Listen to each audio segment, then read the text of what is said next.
오늘 하늘문 말씀 누가복음 21장 5절 6절 2절 말씀입니다. 어떤 사람들이 성전을 가리켜 그 아름다운 돌과 헌물로 꾸민 것을 말하매 예수께서 이르시되 너희 보는 이것들이 날이 이르면 돌 하나도 돌 위에 남지 않고 다 무너뜨려지리라. 예수님은 예루살렘에 올라가신 이후로 지금까지 예루살렘 성전 안에서 복음을 선포하셨고 복음을 가르치셨고 또 병자들을 치료해 주셨습니다. 예루살렘 성전 안 이방인의 뜰에서 또는 여인의 뜰에서 예수님은 하나님 나라를 보여주신 겁니다. 그리고 이제 성전 밖으로 나아가십니다. 누가복음 21장 5절에 보시면 어떤 사람들이 성전을 가리켜 그 아름다운 돌과 헌물로 꾸민 것을 말하며 예수께서 이르시되, 예수님이 예루살렘 성전이 나아가시는 과정 속에서 예루살렘 성전을 바라보면서 그 돌들이 얼마나 화려한가, 또는 예루살렘 성전 건물이 얼마나 아름다운가, 제자 중 한 명이 예수님께 질문을 하는 겁니다. 실제로 어떤 사람은 만약 예루살렘 성전을 보지 못했다면 이 땅에 있는 아름다운 건물을 당신은 보지 못한 것이다, 이렇게 말할 정도로 지금 헤롯이 짓고 있던 예루살렘 성전은 화려했고 정말 아름다운 건물 중에 하나였습니다. 그런데 예수님의 이 땅의 시점에서는 생각을 해보면 일주일이 남지 않은 시점입니다. 예수님의 마음이 또는 예수님의 심정이 어떠하시겠습니까? 이제 십자가를 얼마 앞둔 예수님의 마음을 정확하게 고백하는 것을 잘 보여주는 구절이 마가복음 14장 34절에 보시면 말씀하시되 내 마음이 심히 고민하여 죽게 되었으니 너희는 여기 머물러 깨어 있으라. 십자가를 바로 앞둔 그 시점에만 예수님의 마음이 고민하고 죽게 되었다, 그것이 아닙니다. 이미 예수님의 마음은 십자가를 바라보면서 마음이 무거우셨습니다. 힘드셨습니다.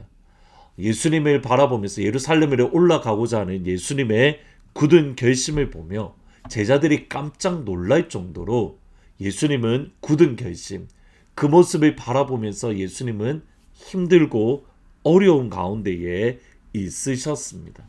더군다나 지난 일주일 동안 예수님은 대제사장들과 서기관들에게 끊임없이 서로 논쟁하고 영적으로 치열한 전쟁을 하고 계셨습니다.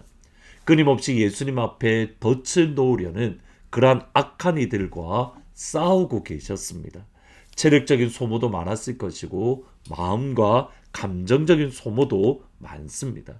마음이 지쳐있는 상태입니다. 그런 예수님을 바라보면서 선생님 이제 괜찮으십니까?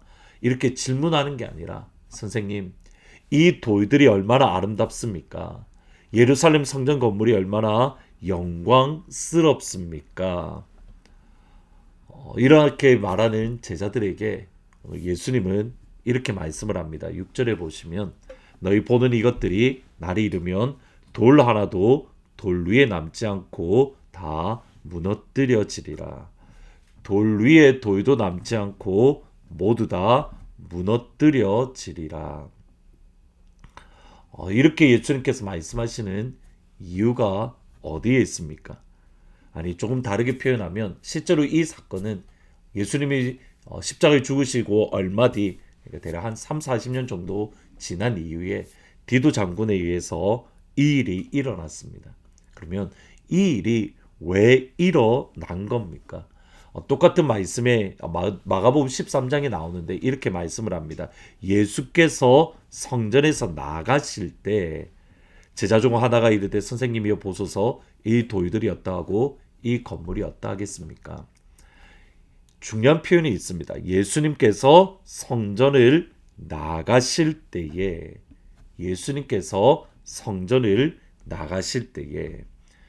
예수님이 사실은 이 알티 프란스라는 학자는 예수님이 예루살렘 성전에서 나가실 때에 예루살렘에 있는 문들 가운데에 동쪽 문으로 나아가셔서 감람산으로 가셨다라고 주석을 합니다. 이게 동쪽으로 나가신 것, 이것이 중요합니다.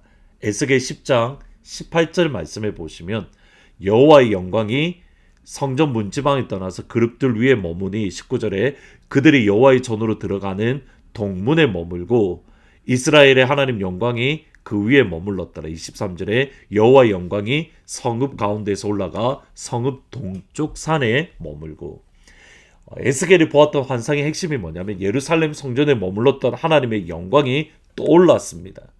그리고 나서 예루살렘 성전 동쪽 문에 머물렀습니다. 그리고 나서 여호와의 영광이 성전으로 나아가서 예루살렘 성전 동쪽에 있는 산 감람산에 머물렀습니다.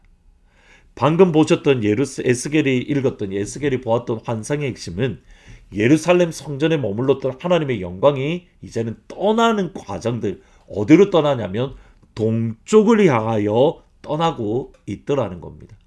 예수님이 예루살렘 성전에 계시다가 동쪽 문을 향하고 그리고 동쪽에 있는 감람산을 향하여 나아가는 과정과 똑같습니다. 다시 말하면 여호와의 영광이 떠나는 동쪽으로 향해서 떠나는 그 성전을 하나님이 심판하십니다. 이것을 신약시대 때의 개념으로 바꾸면 예수님이 그 성전에서 떠나는 그 성전을 아무리 겉이 화려하고 아름답다 하더라도 주님은 그 성전을 무너뜨리고 심판하신다는 겁니다. 근데 여기서 끝나는 게 아닙니다. 그러니까 성령이 떠나는 성전, 예수님이 떠난 성전은 돌 위에 돌 하나도 남지 않습니다. 근데 여기에 중요한 은혜가 있습니다. 에스겔이 보았던 환상이 보았던지 무너진 여호와의 영광이 떠난 환상을 본 지 20년 후에 하나님의 에스겔에게 다시 한번 환상을 보여주십니다. 에스겔 43장 2절에 보시면 이스라엘 하나님의 영광이 동쪽에서부터 오는데 여호와의 영광이 동문을 통하여 성전에 들어가고 여기 나를 들어 데리고 안뜰에 들어가시기로 내가 보니 여호와의 영광이 성전에 가득하더라. 하나님의 영광이 성전에서 떠나서 동쪽으로 나아가서 감람산에 그리고 완전히 떠났는데 다시 한번 여호와의 영광이 돌아오는데 감람산에서 동쪽 문으로 그리고 예루살렘 성전에 가득하더라. 하나님의 영광이 가득하더라. 교회의 역사를 보면 이러한 비슷한 패턴이 끊임없이 일어납니다. 하나님의 영광이 떠나갔다가 다시 한번 하나님의 영광이 충만하게 임하는 시점. 조나단 에드워즈를 통해서 미국의 1차 대각성 부흥의 운동이 일어났던 그때에도 똑같습니다. 그리고 평양 대부흥 운동도 똑같습니다. 미국의 2차 대부흥도 마찬가지입니다. 주의 영광이 떠났을 때에 그 하나님의 영광이 떠난 것을 바라보며 애통해하고 주님 우리에게 하나님의 영광이 필요합니다. 주님 우리에게 주의 영광을 부어주십시오. 간구하고 부르짖는 그 갈급한 심령 위에 하나님은 하나님의 영광으로 다시 한번 충만하게 임재하셨습니다. 팬데믹 이후에 미국 교회가 점점점 쇠퇴해가고 한국 교회도 점점점 쇠퇴해간다는 소식이 들립니다. 이때에 하나님의 영광을 사모하는 주의 백성들에게는 하나님의 영광이 다시 한번 충만하게 임할 줄 믿습니다. 하나님의 영광을 사모하는 개인에게 하나님의 영광이 임할 줄 믿습니다. 지금이 은혜의 때입니다. 지금이 부흥의 시간입니다.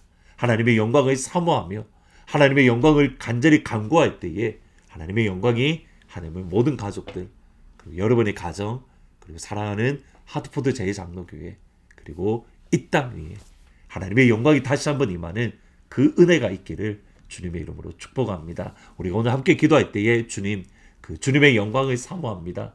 예수님을 사모합니다. 주님 우리에게 충만하게 영광스럽게 임재해 주십시오.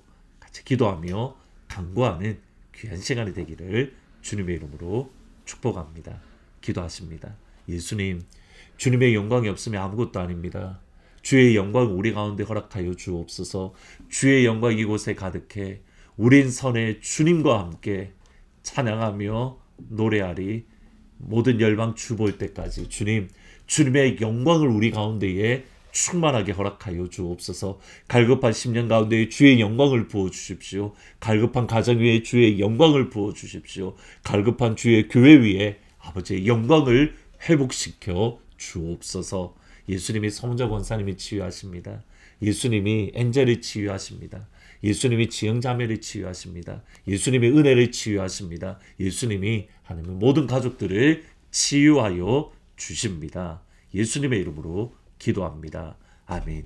하나님의 영광을 사모하며 갈망할 때에 주의 영광이 우리 가운데 임하는, 주의 영광이 우리 가정과 교회에 임하는 복된 은혜가 있기를 주님의 이름으로 축복합니다. 내 눈 주의